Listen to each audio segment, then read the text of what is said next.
시간 조용히 하늘의 음성을 귀 기울여 봐요. 사랑의 예수님처럼 나도 영원히 듣고 싶어요. 네, 안녕하십니까 어린이 여러분. 네, 행복한 안식일입니다. 네, 오늘 목사님은 여러분과 함께 바라보기라는 말씀의 제목으로 함께 은혜를 나누고자 합니다. 본문 말씀인 마태복음 14장 30절에 있는 말씀을 먼저 목사님과 함께 읽고 시작하도록 하겠습니다. 시작. 바람을 보고 무서워 빠져가는지라 소리질러 이르되 주여 나를 구원하소서. 마태복음 14장 30절에 있는 말씀입니다. 지금 사진이 한 장 보이시나요? 네, 목사님이 사진을 한 장 가져왔는데요. 무엇이 보이시나요? 네, 어떤 친구들은 한 남자의 얼굴이 보일 것이고요. 또 어떤 친구들은 그림을 그리고 있는 화가의 모습이 보일 것입니다. 비록 하나의 그림인데요. 어디를 바라보느냐에 따라 전혀 다른 모습을 보게 되는 것입니다. 여러분, 그런데 이것이요, 우리가 하나님을 믿고 나아갈 때도 비슷하다는 것입니다. 우리가 어디를 바라보느냐에 따라 전혀 다른 결과를 가져올 수 있다는 것이죠. 오늘 그러한 얘기를 여러분과 함께 나눠 볼 텐데요. 오늘은 어떤 얘기인가? 예수님께서 물고기 2마리와 보리떡 5개로 몇 명을 먹이셨어요? 네, 5,000명을 먹이신 사건이 있었죠. 이 사건이 있은 다음에 예수님은 제자들끼리 배를 타고 호수 건너편으로 가도록 명하셨습니다. 그리고 예수님은 홀로 산에 가셔서 기도하셨어요. 많은 제자들 가운데서는 많은 제자들이 어부 출신이었기 때문에 이 배를 타는 것이 무섭거나 두렵지는 않았습니다. 왜냐하면 그들이 일상적으로 해오던 것이었기 때문에 그래요. 그런데 그날따라 배를 타고 건너편으로 가고 있는데 바람이 너무 거세게 부는 것입니다. 폭풍도 일고 비바람도 치니까 제자들이 이 노를 젓는데 너무나 힘들었어.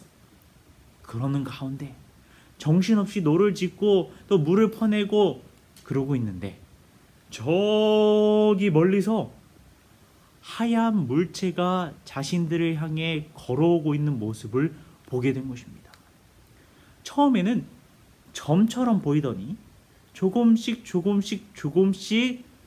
제자들이 타고 있는 배에 가까워질수록 그 작은 점처럼 보이는 하얀 것이 점점 커지는 것입니다. 제자들이 보고 있는데 마음 가운데 두려움이 생겼어요. 지금까지 제자들이 경험해보지 못한 것이었기 때문에 그래요. 점점 다가오는데 제자들은 유령인 줄 알았어요. 그 순간 제자들에게 익숙한 목소리가 들렸습니다. 어떤 목소리가 들렸을까요? 바로 예수님의 목소리였어요. 안심하라. 남이 두려워하지 말라. 제자들은 이 목소리는 예수님인데 저기 멀리서 걸어서 오시는 분이 아직도 예수님인가 긴가민가 바라보고 있었습니다. 그때 그 순간이었어요. 제자들 가운데 한 사람이었던 누가요? 베드로가 다음과 같이 이야기했습니다. 주여, 주님, 만일 정말로 주님이시거든, 예수님이면 저도 물 위를 걷게 해주세요. 여러분, 물 위를 걸어보고 싶으신가요? 저도 한번 예수님을 만나면 저도 물 위를 걷게 해주세요 라고 부탁 한번 해보고 싶은데요. 베드로가 그렇게 질문했어요. 예수님, 저도 물 위를 걷게 해주세요. 여러분, 예수님께서 무엇이라 그랬을까요? 너는 안 돼! 라고 얘기하지 않으시고요. 베드로한테 나에게 오라! 라고 얘기하십니다. 여러분, 베드로는 그 배에서 내려가지고 드디어 바다에 발을 한 발자국 디뎠습니다. 이전 같았으면 발이 바다에 쑥 들어가야 되는데 이게 웬일입니까? 발이 들어가지 않고 마치 땅을 걷는 것처럼 바다를 걸을 수 있게 된 것이에요. 베드로가 바다 위를 서서히 한 발자국 한 발자국 걸으며 예수님을 향해 나아갔습니다. 근데 그때 그 순간이었어요. 바람이 한번 크게 이는 모습을 베드로가 보게 된 것입니다. 베드로는 예수님을 바라보고 걸어갔을 때는 땅을 딛고 가는 것처럼 바다를 걸을 수 있었는데, 베드로의 시선에서 예수님이 멀어지고 베드로가 무엇을 바라보기 시작하자 자신을 덮칠 것 같은 바람과 파도를 바라보자 베드로 마음에 무슨 마음이 들었냐면 두려운 마음이 들었어요. 그 두려운 마음이 들자 바다에 어떻게 됐어요? 쑥 하고 빠지게 된 것입니다. 그리고 베드로는 예수님께 주여 저를 살려주소서라고 손을 내밀게 됩니다. 예수님은 그 즉시 베드로의 손을 잡고 일으켜 세워주시죠. 여러분, 우리가 예수님을 믿고 나아갈 때도요, 이와 같습니다. 때로는 우리가 타고 있는 이 배가, 우리가 걸어가고 있는 이 길이, 우리가 생활하고 있는 우리의 삶이 잔잔하고 아무 문제가 없을 때는 우리의 눈이 예수님을 바라보기가 쉽습니다. 예수님을 바라보고 나아가는 것이 어렵지 않아요.